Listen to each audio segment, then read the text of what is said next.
Bonjour à toutes et à tous, bienvenue sur l'Undercut, la première émission de l'année de l'Undercut, pour vous débriefer ce Grand Prix de Monaco. Je suis avec Romain Giton. Romain, comment ça va? Salut Jérémy, bonjour à tous. Bah écoute, très très en forme. Après un week-end de Monaco, on peut que être en forme, même si c'était un petit peu fatigant, on va dire. Oui, c'est vrai que ça a pu être une sieste dominicale, mais on y reviendra un peu plus tard sur ça. Je suis aussi avec Alexandre Herbin. Alexandre, comment vas-tu? Salut Jérém, salut Romain, bah ça va super. J'ai eu la chance de commenter ce Grand Prix hier, mais j'ai bien dormi, donc là je suis d'attaque pour cette émission. Et tu as eu de la chance aussi d'être jeudi dans les coulisses de Monaco, puisque tu étais sur place. Et oui, effectivement, une chance que beaucoup rêveraient d'être à ma place. J'y étais et c'était formidable. Sans vous donner envie, c'était une très très belle expérience à vivre. D'accord. Euh, Donc on est là pour débriefer du GP de Monaco. Heu, Dans un premier temps, qu'est-ce que vous avez pensé de cette course, sans entrer dans les détails? Alexandre, qu'est-ce que tu en as pensé de cette course? Une bonne course, une Bah, mauvaise course?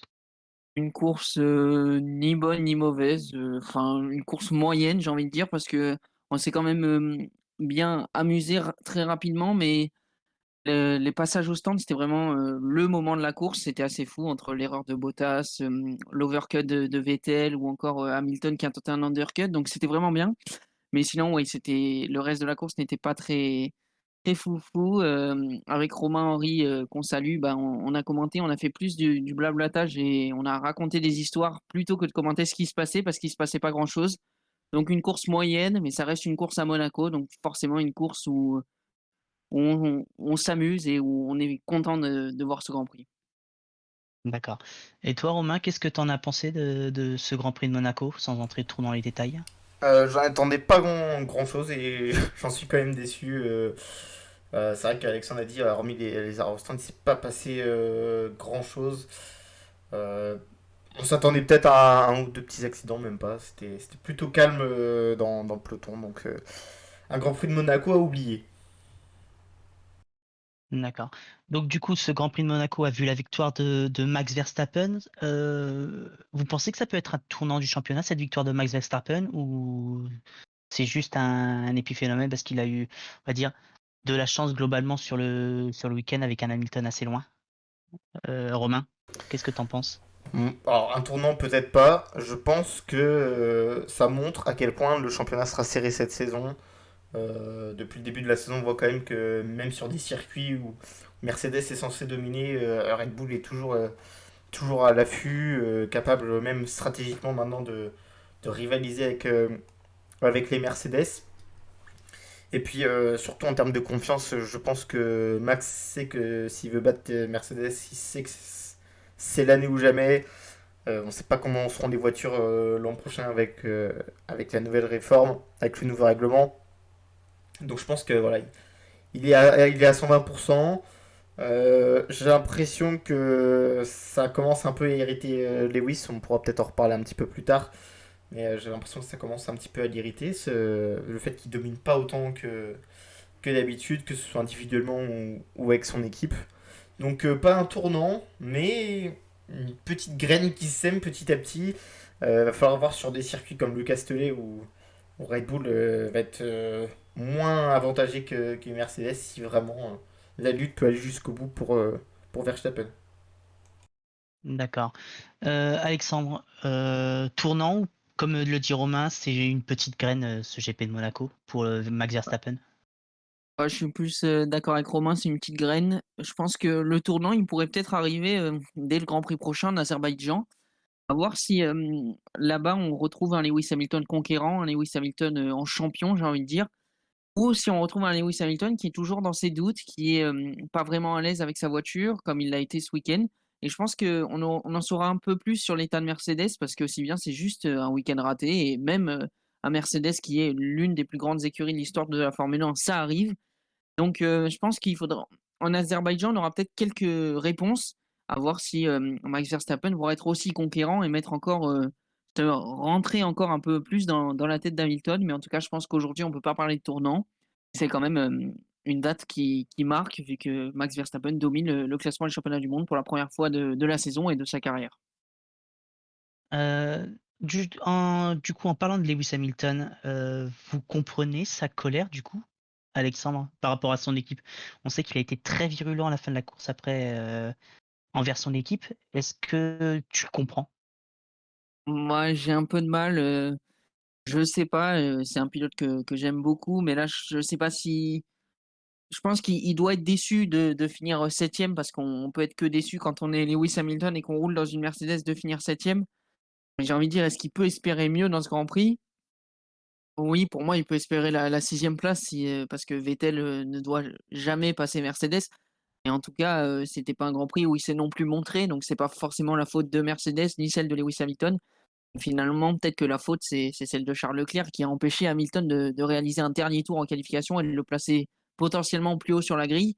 Mais en tout cas, je pense que oui, il a de quoi être déçu, mais après, c'est la faute à tout le monde et c'est aussi la faute du circuit qui empêche les remontées comme on a pu le voir à peu près partout. D'accord. Romain, tu es sur encore une fois la même longueur d'onde ou pas? Ouais, je suis un petit peu dans le même constat qu'Alexandre, c'est-à-dire que je pense pas qu'il y ait plus quelqu'un d'autre à cibler. On va dire la part de responsabilité de Lewis, c'était surtout en qualification, où vraiment on l'a senti en difficulté. Il y a une part de responsabilité aussi pour l'équipe, parce que la voiture, ils ont jamais réussi à trouver le réglage, que ce soit pour la température des pneus, pour combler le survirage, la voiture qui patinait beaucoup, notamment dans le dernier secteur. On la voyait patiner énormément à la sortie des virages lents. Donc voilà, c'est un week-end sans, ça arrive. Un week-end sans où une Mercedes finit la course 7ème, c'est quand même très très rare. Donc je comprends un peu la frustration. Puis ça permet aussi de voir un petit peu le caractère qu'a cette équipe, parce que finalement ils n'ont jamais été autant poussés dans les cordes. On les connaît très dominateurs, à voir comment ils savent répondre face à un adversaire maintenant. Parce que les week-ends sans de Mercedes, en général, ils finissent 3 ou 4. Donc c'est réellement un vrai, Ouais, où un ils vrai abandonnent parcours quoi. de vie. Bah, ouais, mais depuis 2019, c'est vraiment des week-ends où ils finissent 3 et 4. Tu reprends l'historique, c'est ça. Donc voilà, on va terminer donc sur le classement de la course avant de passer au point particulier de ce GP. Donc, comme vous l'aurez compris, Max Verstappen a remporté le Grand Prix. Deuxième, Carlos Sainz. Lando Norris complète le podium. Quatrième, Sergio Perez qui doit faire son meilleur résultat chez Red Bull, il me semble. Ou il égale son meilleur résultat chez Red Bull. Cinquième, excellente performance donc de Sebastian Vettel. Sixième, Pierre Gasly encore très fort. Septième, Lewis Hamilton. Huitième, Lance Stroll. Neuvième, Esteban Ocon, la seule Alpine dans les points. Dixième, Antonio Giovinazzi, premier point pour Alfa Romeo. Onzième, Kimi Raikkonen. Douzième, Daniel Ricciardo. Treizième, Fernando Alonso. Quatorzième, George Russell. Quinzième, Nicolas Latifi. Seizième, Yuki Tsunoda. Encore un très mauvais week-end pour le japonais. 17e, Nikita Mazepin qui termine devant son équipier Mick Schumacher pour un problème technique. Pour Mick Schumacher, il a dû laisser passer son équipier pour un problème technique. A dû abandonner pardon, Valtteri Bottas sur problème d'écrou de roue. On en reviendra un peu plus tard dans l'émission. Et n'a pas pu partir Charles Leclerc. Et justement, on va évoquer un peu le cas de Charles Leclerc et de Ferrari. Charles Leclerc qui devait s'élancer en pole position, mais qui malheureusement a dû ranger sa voiture dans les stands avant même son installation sur la grille sur un problème de transmission, parce que Ferrari n'avait pas vérifié l'arbre gauche, il a tapé côté droit, ils n'ont pas vérifié le côté gauche de la transmission et du coup c'est ce côté-là qui avait cassé.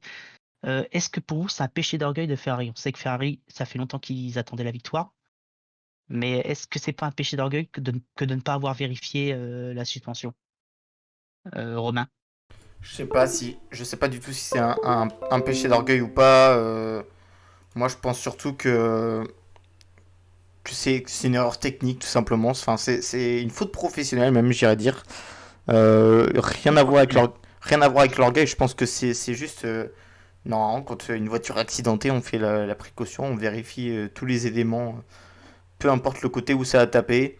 Là, c'est juste une faute professionnelle. Je sais pas si c'est un analyste, un mécanicien, je ne sais pas trop qui est responsable de choisir quelles pièces on vérifie. Mais là, effectivement, ça coûte très très cher. Et je pense que les personnes responsables de ça vont passer un sale quart d'heure chez Ferrari. Mais en aucun cas, c'est de l'orgueil. Je pense que euh, du moins les grands stratèges de chez Ferrari, c'est pas eux qui ont dû dire non, non, on vérifie pas le côté gauche. Je pense que c'est soit une erreur d'un mécanicien, soit une erreur de la personne, on va dire, qui commande ça, mais je pense pas que ce soit un péché d'orgueil de dire. Je pense pas que ce soit Mattia Binotto qui soit venu dire non, non, on regarde pas le côté gauche. Donc, bon, ça. C'est très très dommageable pour Ferrari parce que je pense que des week-ends comme ça, certes la voiture va mieux, on a vu, c'était du côté d'Imola que la voiture pouvait aller vite, pouvait ramasser des points. Ramasser une victoire, ça me semblait compliqué cette saison. Ils en avaient une très très belle occasion, ils l'ont raté. Ils peuvent s'en mordre les doigts et je pense pas que ça reviendra d'aussitôt pour Ferrari, même si, faut le souligner, ce début de saison est quand même encourageant et fait plaisir à voir. Quand on les voit, Leclerc 6ème et Sainz 7ème au championnat, ils sont à leur place finalement, 3ème écurie du peloton. Il y a Norris qui lutte un petit peu avec eux pour l'instant, donc ça va être intéressant à suivre en tout cas en deuxième tiers de saison. Alors je te corrige, ils seront pas troisième, ils sont quatrième, à 2 points d'écart de McLaren. Ouais, autant pour moi. Euh, Alexandre, tu penses que c'est un péché d'orgueil ou c'est euh, justement que ça n'est pas, hein, de ne pas avoir vérifié ce côté gauche? Je sais pas, je suis mitigé parce que bon, déjà je comprends pas comment on peut envoyer une voiture en piste sans tout vérifier, qu'il y ait accident ou pas. Donc c'est vrai que là, sur ce point-là, je comprends pas trop ce qui s'est passé chez Ferrari. Est-ce que c'est un péché d'orgueil? Je sais pas. Peut-être qu'ils ont pas eu le temps, tout simplement. On sait qu'ils ont travaillé tard samedi soir pour réparer le côté droit de la monoplace de Charles Leclerc et qu'ils Et puis, refaisaient des. Vas-y, vas-y. et puis surtout pour vérifier la boîte de vitesse, c'était ça en fait pour eux le point principal, parce que si c'est une boîte de vitesse à changer, c'est 5 places sur la grille, c'est plus ennuyeux.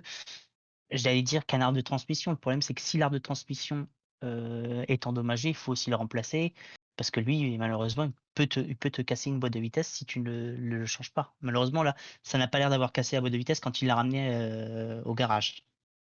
Ouais, en tout cas, par contre, si ça avait été un problème de boîte de vitesse, j'aurais dit que c'était de l'orgueil de pas la changer pour 5 places parce que ça pénalisait complètement Charles Leclerc.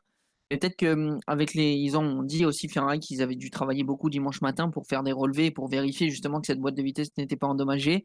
Peut-être ils ont vraiment pas eu le temps de trouver ce qui allait pas sur le côté gauche et de pas regarder tout simplement et qu'ils ont envoyé la voiture, en piste, sans en ayant tout vérifié à droite et tout vérifié ce qui pouvait être potentiellement endommagé sans penser au reste de la voiture. Après, est-ce que c'est vraiment un manque de temps ou est-ce que c'est un pur oubli? Je sais pas. Mais en tout cas, dans les 2 cas, c'est très triste pour Charles Leclerc, pour tous les fans de la Scuderia qui attendent une victoire et surtout quand on est à Monaco avec Charles Leclerc en pole position. Faut dire que jeudi dans les tribunes quand il faisait le meilleur tour, on avait l'impression qu'il venait de gagner la course. Donc, le voir, bah, ne pas partir, c'était vraiment compliqué, pour lui et ça devait être aussi, très, très dur pour ses fans. Oui, c'est ça. On sent que c'est réellement très dur pour lui parce qu'il n'a jamais réellement réussi à Monaco quand on regarde en plus Leclerc. Il a jamais réussi à Monaco et j'ai envie de dire, en plus, ce week-end, il était mal parti parce que jeudi, il est passé 1 heure dans les stands pendant les essais libres à cause d'un problème, sur sa monoplace. Donc il était au balcon des stands Ferrari pour regarder les autres voitures en piste. Malgré ça, il fait une deuxième séance, excellente, une troisième séance aussi, où il est dans le rythme. Puis il nous sort un tour, magistral en qualification avant de d'avoir cet accident. Mais en tout cas, on s'est dit: «Bon, bah, le pire est passé, le pire est derrière Charles Leclerc». C'était vraiment ce problème en essai libre 1 qui lui a fait perdre 1 heure d'essai libre et puis finalement, bah, le problème n'était pas terminé. Le week-end cauchemardesque, de Charles Leclerc s'est fini aussi de la même manière qu'il avait commencé, c'est-à-dire dans les stands. Donc oui, c'est malheureusement Leclerc est on peut pas dire il est maudit, je pense qu'on peut le dire aujourd'hui parce que ça soit dans toutes les catégories, il est passé, il a jamais réussi à Monaco. C'est dommage et parce qu'il mérite vraiment une très, très grande victoire à Monaco. Romain, dernier mot sur Charles Leclerc à Monaco? Non, Alexandre a bien résumé la situation. C'est vrai que c'est terrible de le voir abandonner une troisième fois à domicile, que ce soit en F2, en F1, une quatrième fois d'ailleurs. Je dis une troisième, c'est Oui. une quatrième fois. Autant pour moi. Soit en Une F2, cinquième fois si on compte les deux courses en de F1. F2, puisqu'elle a C'est abandonné vrai, sur les deux courses. c'est vrai, absolument. Donc, on a l'impression que c'est un maudit, et je pense qu'on va parler d'un autre maudit dans quelques instants. C'était le thème du week-end. Les malédictions de Monaco. On va faire un truc comme ça. En effet, on va parler d'un autre maudit, Bottas. Bottas le malheureux du week-end, parce que son week-end il était réellement excellent. Il était devant Lewis partout où il allait. Et puis au final, un écrou de roue récalcitrant qui l'empêche de terminer la course. Qu'est-ce que vous pensez du week-end de Bottas, Romain? Euh, à l'image de sa saison. C'est-à-dire que il a les capacités pour venir titiller au moins Verstappen quand il est en dessous de la Mercedes. Et le problème, c'est qu'il enchaîne la poisse, la poisse, la poisse. On a l'impression qu'il ne pourra jamais y arriver. Quand il domine tout le vendredi, tout le samedi matin, il arrive, il se fait souffler par Hamilton qui sort le tour au bon moment. Que ce soit des problèmes techniques, les stratégies, Mercedes qui clairement donne tout pour Lewis, bah, malheureusement, ça s'accable encore sur lui ce week-end, et c'est triste parce que c'est un pilote qui, je pense, donne tout vraiment pour son écurie, pour son entourage. Et il est pas récompensé de tous ses efforts, et malheureusement, on a l'impression que c'est quand même sa dernière chance cette saison, et elle est en train d'être grillée, non pas par son pilotage, mais par sa malédiction. Alexandre, c'est un maudit Bottas cette saison? Ah, il est maudit. C'est vraiment dommage pour Bottas parce qu'il mérite pas ça. Tant Lewis Hamilton, depuis qu'il est arrivé, il peut vraiment remercier son coéquipier qui l'a vraiment aidé pour aller conquérir ses titres. Et là, Bottas, on en parlait hier avec Romain quand on était en live pour le commentaire. Il avait une carte à jouer magnifique. Il était troisième sur la grille, deuxième après l'abandon de Charles Leclerc. Alors, ok, il avait manqué. Est-ce qu'il a manqué son départ? Non, il a fait un départ correct, mais il a été bloqué par Max Verstappen. Mais il était deuxième, il pouvait profiter à tout moment d'une erreur éventuelle de Néerlandais. Il avait du mal à se rapprocher de la Red Bull, mais bon, on ne sait pas ce qui peut se passer à Monaco. Et puis, il suffit qu'un arrêt au stand l'immobilise complètement, le fasse abandonner, c'est terrible. Surtout qu'en plus, dans ce Grand Prix, c'était vraiment la chance de Mercedes de faire perdre quelques points à Max Verstappen. Même Lewis Hamilton avait dit en conférence de presse le samedi, si je peux aider un peu Bottas à battre Verstappen, je m'en priverai pas. Donc même Lewis Hamilton était pour une fois avec Valtteri Bottas pour aller chercher ensemble une victoire du Finlandais. Hamilton qui se soumet à la stratégie Mercedes pour aider son coéquipier, ça arrive pas souvent, voire c'est jamais arrivé. Et là, ouais, il avait tout contre lui. Et puis voilà, le problème c'est que comme l'a dit Romain, c'est pas une erreur de pilotage, c'est que il est pour rien dans l'histoire. Il avait tout bien fait, que ça soit en qualification avec une troisième place incroyable. Et là, non, il est maudit et je pense que ça doit commencer à lui peser aussi pour lui parce qu'il faut penser à lui aussi et je pense qu'il doit avoir un peu de mal aujourd'hui à se remettre de tout ce qu'il a vécu. Justement, en parlant de ça, est-ce que vous pensez que c'est pas justement qu'il a pas grillé ses dernières cartouches pour la saison prochaine déjà? Qu'ils n'ont pas décidé de le remplacer? On sait qu'il y a eu des propos très durs au sortir du Grand Prix d'Espagne.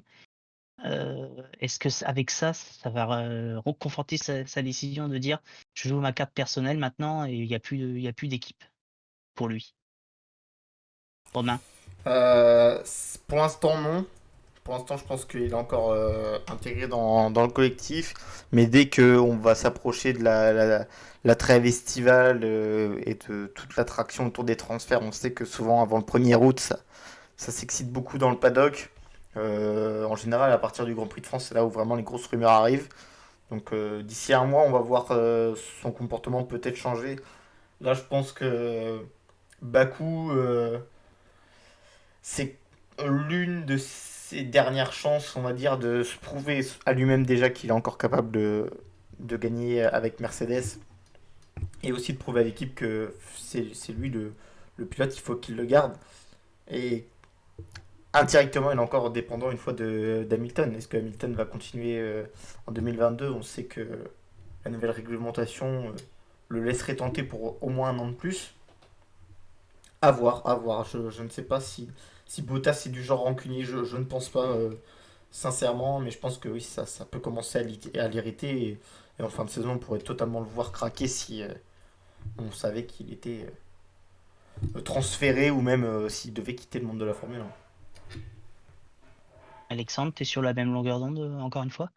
Non, pas du tout là, cette fois. Moi, je pense que on parle trop vite de Bottas hors de chez Mercedes, mais pour moi, je pense que tant que Lewis Hamilton est chez Mercedes, il va plaider pour que Bottas reste. Parce que Bottas, c'est le lieutenant parfait, c'est le lieutenant qui lui amène le titre de champion du monde tous les ans sur un plateau d'argent. Donc je vois pas pourquoi Lewis Hamilton s'embêterait à aller chercher un autre coéquipier et voudrait un autre coéquipier alors que bah, il gagne tout, il rafle tout grâce à Bottas et en partie grâce à Bottas parce que bien sûr, il y a le talent de Lewis Hamilton qui fait le reste, mais Bottas est vraiment utile dans la conquête de ce titre. Et quand on parle de George Russell comme futur remplaçant notamment, je vois pas pourquoi Lewis Hamilton irait s'embêter avec un pilote jeune, rapide, qui peut le concurrencer dès qu'il arrive chez Mercedes, alors qu'il a Bottas avec lui qui va l'aider et qui l'aidera peut-être dans un éventuel 8e ou 9e titre mondial. Donc non, pour moi, je pense que Bottas, tant que Mercedes est avec Lewis Hamilton, Bottas a sa place. Après, on ne sait pas si la relation est aussi bonne qu'elle a l'air entre Hamilton et Bottas. Néanmoins, c'est sûr que le jour où Lewis Hamilton prendra sa retraite ou partira de chez Mercedes, ce sera à mon avis la fin avec il emmènera aussi, Bottas dans ses valises. D'accord. Donc on va clore le chapitre Bottas et on va passer sur un chapitre un peu plus large par rapport au Grand Prix de Monaco. Ça fait des années qu'on voit des purges quand même au Grand Prix de Monaco. C'est pas la première qu'on voit. Malgré tout, je trouve que cette année, ça a été l'une des «meilleures» entre guillemets. Je trouve qu'on s'est pas trop embêté par rapport à d'autres saisons. Heu, Est-ce que Monaco, on sait que c'est un joyau de la F1, mais est-ce que ce joyau, il n'a pas terni depuis quelques années? Quel est votre avis sur ce point, Alexandre? Heu, En fait, j'ai du mal, je me dis que même si on avait les 78 pires tours de la saison de Formule 1, ce serait quand même 78 tours à Monaco, donc ça serait 78 tours magnifiques sur un tracé magnifique dans une ambiance incroyable. Pour l'avoir vécu de l'intérieur, c'est vrai que, il s'est pas passé grand-chose, que ça soit même en essai libre. D'habitude, on voit des crashs, des safety cars. Là, on a eu que le crash de Mick Schumacher, et qui a provoqué un drapeau rouge, mais on en a eu qu'un finalement en Formule 1 ce week-end. Donc je sais pas, même les courses de Formule 2, par exemple, n'étaient pas aussi, disputées que sur d'autres circuits. À côté de ça, c'est toujours des courses à Monaco et je pense que la renommée de Monaco à l'international suffit au bonheur des fans, de Formule 1. Après, bien sûr, sur le plan sportif, on retiendra pas Monaco comme date clé, hormis si Max Verstappen, devient champion du monde parce que ça sera une date clé. Mais sinon, si c'est Lewis Hamilton champion du monde, personne ne se rappellera de ce Grand Prix, hormis peut-être les fans de Ferrari vu que c'est le premier podium de Carlos Sainz. Mais je pense que, je vois pas en fait comment on pourrait changer, le Grand Prix de Monaco et donner un Grand Prix plus attractif. D'accord. Romain, tu es, aussi sur cet avis-là? Ça reste Euh, quand même un alors Grand moi, Prix important? ouais, ça va être une analyse un petit peu différente de ce qu'a dit Alexandre. En fait, moi je pense qu'il faut prendre le sujet de deux façons. C'est-à-dire, est-ce que c'est Monaco qui fait baisser le niveau de spectacle de la Formule 1 ou est-ce que c'est la Formule 1 qui fait baisser le niveau de spectacle de Monaco? À cette question-là, moi je pense que la réponse c'est la F1 qui fait baisser le spectacle à Monaco, déjà par ses spécificités techniques, hein. On l'a dit, les voitures sont beaucoup plus larges, beaucoup plus longues, donc beaucoup moins de place dans un circuit aussi serré que Monaco, évidemment. Ça rend tout de suite la chose beaucoup plus compliquée. Et puis quand on sait que les voitures peinent à suivre, tous les problèmes avec l'aéro qu'on a connu, et puis aussi le fait que bah, Mercedes domine maintenant depuis presque une décennie la Formule 1, bah, à force, fait quand même 10 ans du coup qu'on passe à Monaco et que le spectacle est à peu près le même et que si Mercedes n'est pas embêté avec des soucis techniques, c'est souvent eux qui gagnent quand même si Verstappen a montré que cette année c'était pas le cas. Ça reste quand même la F1 de manière générale, c'est elle qui se saborde et c'est pas seulement Monaco. C'est quand on est quand même dans les saisons où il y a de moins en moins de dépassements. Euh, on parle de Monaco qui est un peu sur le déclin. Moi, je pense à Spa aussi. Spa, maintenant, avant le Rédillon, c'était vraiment un danger pour chaque pilote. Maintenant, ça se passe à fond à 300 en huitième. Donc, c'est juste l'évolution technique qui fait que certains circuits deviennent moins difficiles qu'avant ou moins spectaculaires. Mais il y a toujours le prestige derrière. Gagner à Spa ou gagner à Monaco, ça restera toujours un grand moment de la saison parce qu'il y a une histoire. C'est comme ça. Alors, est-ce que dans 20 ans, on aura toujours une histoire à Monaco? Faut voir, faut voir. Mais je pense que c'est pas le circuit en soi qui fait que y a moins de spectacles, c'est surtout le règlement technique de la Formule 1 qui fait ça. D'accord, ouais. Juste pour donner un peu d'avis, on est sur des F1 qui font 5,45 m de long en moyenne pour 2 mètres de large. Les 2 mètres sont réglementés, autant la longueur c'est pas trop réglementé, mais les 2 mètres sont réglementés. C'est vrai que les F1 modernes sont très très longues quand on compare aux même pas 4,5 m des années 90.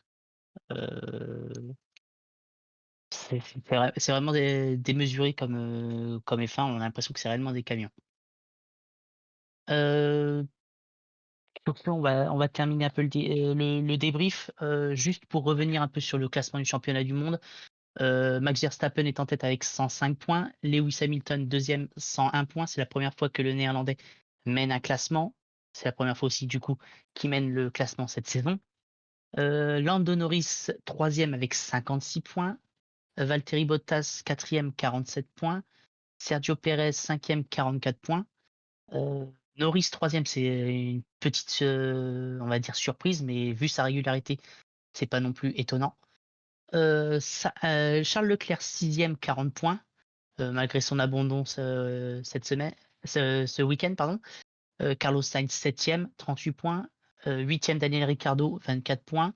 Pierre Gasly neuvième avec 16 points et Esteban Ocon, le dernier français, 10e avec 12 points. Suivi Vettel, heu avec 11 points, avec 10 points qui passe devant Lance Stroll avec 9 points, Alonso 5 points, Tsunoda 2 points et Giovinazzi 1 point. Euh, avant de quitter l'émission, j'aimerais revenir un peu sur les événements qui sont à venir. Où on va avoir pas mal de beaux événements cette semaine et dans 2 semaines. Déjà, pour la semaine prochaine, on a deux gros événements avec le Grand Prix d'Italie en MotoGP au Mugello. Les 500 miles d'Indianapolis à Indianapolis pour l'IndyCar et dans 2 semaines, donc le GP d'Azerbaïdjan à Bakou. Qu'est-ce que vous inspire ces événements, messieurs? Alexandre? C'est 3 événements qu'on attend avec impatience. Je dirais quand même les 500 miles d'Indianapolis peut-être en un, parce que c'est quand même un événement qui arrive qu'une fois par an. C'est aussi mythique que le Grand Prix de Monaco, donc c'est forcément une date très importante sur le calendrier. Ensuite, on a aussi la MotoGP ce week-end avec un Grand Prix en Italie qui est toujours passionnant, avec beaucoup d'action. On va voir si Marc Marquez revient à son niveau. On sait qu'il aime bien ce circuit et qu'il a déjà bien performé. On sait aussi on suivra aussi nos Français, et Ducati, avec Johan Zarco qui courra pour son équipe à domicile, vu que Ducati est une marque italienne. Mais je pense que ça sera aussi un grand événement. Et puis le Grand Prix à Bakou, moi j'aime beaucoup le circuit d'Azerbaïdjan. Je trouve que, il mêle bien, vitesse et en même temps le côté exigu d'un circuit urbain. Donc je trouve que c'est vraiment un circuit que j'aime bien, dans la saison, et je suis content que, la F1 s'y arrête, une nouvelle fois. Je pense que là, niveau sport mécanique, dans les 2 semaines qui arrivent, on est servi et on risque de se régaler. Romain, qu'est-ce que tu penses du programme à venir? Ah bah c'est un programme 5 étoiles tout simplement. Bon, le Mugello évidemment. Alors je sais pas s'il y a des spectateurs, je vous avoue, j'ai pas regardé s'il y a des spectateurs évidemment, voir les tifosi s'enflammer derrière, notamment Valentino Rossi peut-être une dernière fois. Ça peut être très très sympa à voir évidemment Indy 500 qui est Parce une qu'il a référence. toujours il a Ouais. toujours un mur là-haut, qui est exceptionnel aussi. Ah oui, non, c'est fantastique le Mugello, c'est un vrai moment de communion avec les fans. Indy évidemment, c'est une course de la triple couronne donc il n'y a même pas de Heu, question à se poser. Avec Ah, là 140 000 personnes attendues dans les tribunes. ouais, ça va être fou. Ça va être fou. Malheureusement, ça va être compliqué pour Simon Pagenaud hein, et pour Et même Sébastien pour Bourdet. Bourdet. Ouais, et pour Sébastien Bourdet, ça va être très très 26 et compliqué. 27e. Mais il y a quand même des choses intéressantes à voir. S'il y en a qui veulent découvrir la discipline, c'est quand même une course parfaite. C'est spectaculaire, c'est un ovale, c'est fantastique. Et puis Bakou, comme le dit Alexandre, c'est vraiment un circuit que j'aime beaucoup. Le circuit urbain, mais avec une grande ligne droite. Et puis ce passage magnifique là devant le château qui piège beaucoup de personnes, mais qui rend ce circuit un petit peu attrayant, comme Monaco peut avoir des virages aussi spectaculaires avec l'épingle et puis la rascasse, qui sont deux virages évidemment uniques en leur genre. Et bah là, il y a la chicane du château qui est tout simplement magnifique à Bakou. Donc, moi, très très impatient là, de voir les 15 prochains jours de sport mécanique parce que ça va être un bon programme. Et puis on a quand même deux circuits mythiques quand on parle du Mugello et d'Indianapolis. Quand on regarde ça, comme tu as dit, c'est un joyau de la couronne, l'Indy 500. C'est vrai que moi j'aurais hâte, je serai devant mon écran pour l'Indy 500. Sur ce, on va se quitter. Je tiens à vous remercier de nous avoir écoutés. Je tiens à remercier mes deux acolytes, Romain et Alexandre, d'avoir été avec moi pour cette émission. Et puis, on vous dit à la prochaine pour ou une émission de Undercut ou une édition de Wheeling. Je vous remercie, bonne journée, au revoir.